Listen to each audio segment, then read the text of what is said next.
नमस्कार दोस्तों, एक बार फिर से स्वागत है हमारे YouTube channel common study centre गुड्डा में।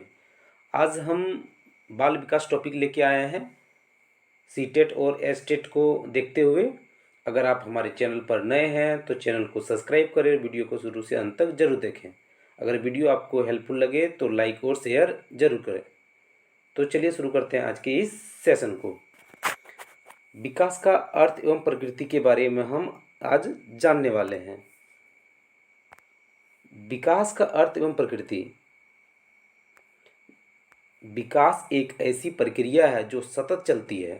जन्म से लेकर वृद्धावस्था तक विकास लगातार क्रम से चलती रहती है तथा जिसमें गुणात्मक परिवर्तन तथा परिमाणात्मक परिवर्तन दोनों सम्मिलित होता है। हम आइए जानते हैं गुणात्मक परिवर्तन और परिमाणात्मक परिवर्तन कैसे होता है। गुणात्मक परिवर्तन जैसे शिशुओं की उम्र बढ़ने पर सांवेगिक नियंत्रण में परिवर्तन। जैसे जैसे हमारा उम्र बढ़ते जाता है हम अपने संवेगों में अच्छे से नियंत्रण करना सीख जाते हैं। ये गुणात्मक परिवर्तन का उदाहरण है। विशेष भाषा को सीखने की क्षमता में परिवर्तन आदि ये भी गुणात्मक परिवर्तन का उदाहरण है। अब हम बात करते हैं परिमाणात्मक परिवर्तन का। जैसे शरीर का कद बढ़ना, वजन बढ़ना, बनावट में परिवर्तन आदि से है, जिसे हम माप सकते हैं। जैसे शरीर का हमारा कद कितना फीट बढ़ा, 1 फीट या 1 मीटर जो बढ़ा, इसको हम माप सकते हैं, मेजर कर सकते हैं। वजन को हम मेजर कर सकते हैं। बनावट में परिवर्तन ये परिमाणात्मक परिवर्तन का उदाहरण है। आगे हम बात करते हैं विकास को समझते समय ही दो और शब्द वृद्धि व परिपक्वता को समझ लेना चाहिए। विकास को समझते समय वृद्धि और परिपक्वता को समझना बहुत ही जरूरी है। तो हम जानते हैं वृद्धि के बारे में और परिपक्वता के बारे में। वृद्धि का तात्पर्य सिर्फ परिमाणात्मक परिवर्तन से है जिसे मापा जा सके। जैसे कि हम ऊपर में भी इसका जिक्र किए, जैसे बालक की ऊंचाई व भार में वृद्धि, वृद्धि इसे हम माप सकते हैं। और परिपक्वता का तात्पर्य एक ऐसी अवस्था से है जो आंतरिक अभिवृद्धि है तथा आनुवांशिक रूप से स्वतः निर्धारित तथ्यों द्वारा निर्देशित होता है एवं जिस पर प्रशिक्षण का कोई प्रभाव नहीं पड़ता है। परिपक्वता को हम मेजर नहीं कर सकते हैं वो, और उसमें हमें प्रशिक्षण की भी ज़रूरत नहीं पड़ती है, वो अपने आप स्वतः होते चला जाता है।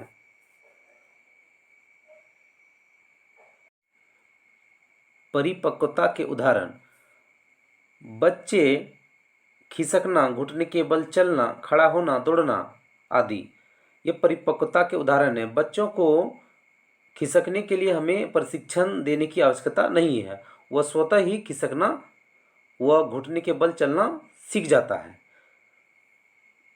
विकास की प्रक्रिया गर्भधारण से लेकर मृत्यु तक होती है। विकास बहुआयामी व प्रासंगिक होता है। विकास की गति व्यक्तिगत अंतर से प्रभावित होती है। विकास की प्रक्रिया सिर से पैर की ओर बढ़ती है। यह सवाल बहुत बार एग्जाम में पूछा जा चुका है, इसीलिए इसका विशेष तौर पर ध्यान रखेंगे। जबकि मानसिक क्षेत्र में वह मूर्त से अमूर्त की ओर होती है। विकास सामान्य अनुक्रिया से विशिष्ट अनुक्रिया की ओर होती है। शारीरिक तथा मानसिक विकास आपस में धनात्मक रूप से सहसंबंधित होते हैं।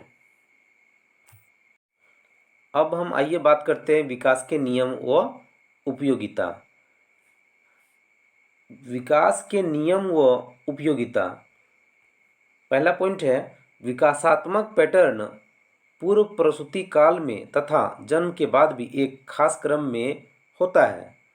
इसका मतलब यह है कि जब बच्चे का गर्भ में रहते हैं वहाँ से लेके जन्म तक उसका एक खास क्रम बना हुआ रहता है, अर्थात पूर्वानुमेय होता है। जैसे शिशु पहले सिर उठाता है, इसके बाद वह बैठना प्रारंभ कर देता है, फिर घुटने चलना शुरू कर देता है, खड़ा होता है, फिर चलता है। तो यह एक क्रम से होता है। विकास में परिपक्वता तथा प्रशिक्षण दोनों महत्वपूर्ण भूमिका निभाते हैं। विकास में परिपक्वता और प्रशिक्षण दोनों का भूमिका बहुत ही ज़्यादा रहता है। चौथा नंबर में है, पूर्व प्रसव काल में सिर्फ परिपक्वता का महत्व होता है। जन्म से पहले सिर्फ परिपक्वता का महत्व रहता है। पांचवा नंबर है, विकासात्मक पैटर्न हालांकि एक समान होता है, फिर भी प्रत्येक बालक में भिन्न भिन्न रफ्तार से होता है। विकास का पैटर्न सभी में समान होता है, जैसे कि बच्चा सबसे पहले घुटनों के बल चलना, फिर बैठना सीखता है। यह प्रक्रिया सभी में होता है, लेकिन सभी बालकों में बढ़ने की प्रक्रिया उसके पर्यावरणीय कारक और वंशानुगत कारण के वजह से भिन्न भिन्न रफ्तार से होता है। विकास में पर्यावरणीय कारक भी महत्वपूर्ण भूमिका निभाता है। विकास में पर्यावरणीय कारक, इसका एक अच्छा एग्जाम्पल हो सकता है कि हमारी जो अक्षांश रेखा वो देशांतर रेखा है, उसमें अलग अलग देशों में अलग अलग जगहों पे सभी के कद काठी में रंग रूप में भिन्नता देखने को मिलता है। वह पर्यावरणीय कारक के वजह से ही होता है। आगे हम बात करते हैं, समाज से भी उनकी उम्र के अनुसार उम्मीद करता है। समाज बच्चे से भी उसकी उम्र के अनुसार उससे कुछ उम्मीद करता है, जिसे क्या कहा जाता है, सामाजिक प्रत्यास्था कहा जाता है, जिसे बालक समाज व संस्कृति से ही सीखता है और इसे भी ग्रहण बच्चा समाज व संस्कृति से ही करता है।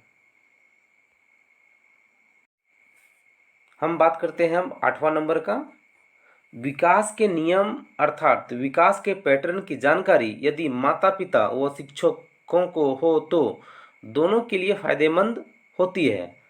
बालकों के व्यावसायिक निर्देशन में वातावरण के साथ समायोजित करने के लिए प्रेरणा देने में, अगर बच्चे के विकास के बारे में शिक्षक व माता पिता दोनों को जानकारी हो तो काफ़ी हद तक बच्चे के विकास में लाभदायक सिद्ध होता है, क्योंकि उसी के अनुसार उसे वह शिक्षा देता है। आगे हम बात करते हैं 9th नंबर का, विकास के नियम के आधार पर शिक्षकों को यह पता चलता है कि संतुलन की अवस्था में बालक खुश रहते हैं, जबकि असंतुलन की अवस्था में अशांत। ऐसे में बालकों में संतुलन की अवस्था में मार्गदर्शन करने से ज़्यादा लाभ होगा। अगर शिक्षक को पता चल जाए कि बच्चा का मानसिक संतुलन कब होता है और उसी समय उसे किसी चीज़ का शिक्षा दिया जाए तो वो ज़्यादा ग्रहण करेगा, और उसके अशांत रहने पर अगर उसे शिक्षा भी दिया जाए तो ज़्यादा ग्रहण नहीं कर पाएगा। तो बच्चे के विकास का क्रम और उसके पैटर्न का जानकारी शिक्षक को व माता पिता को दोनों को होना बहुत ही आवश्यक है।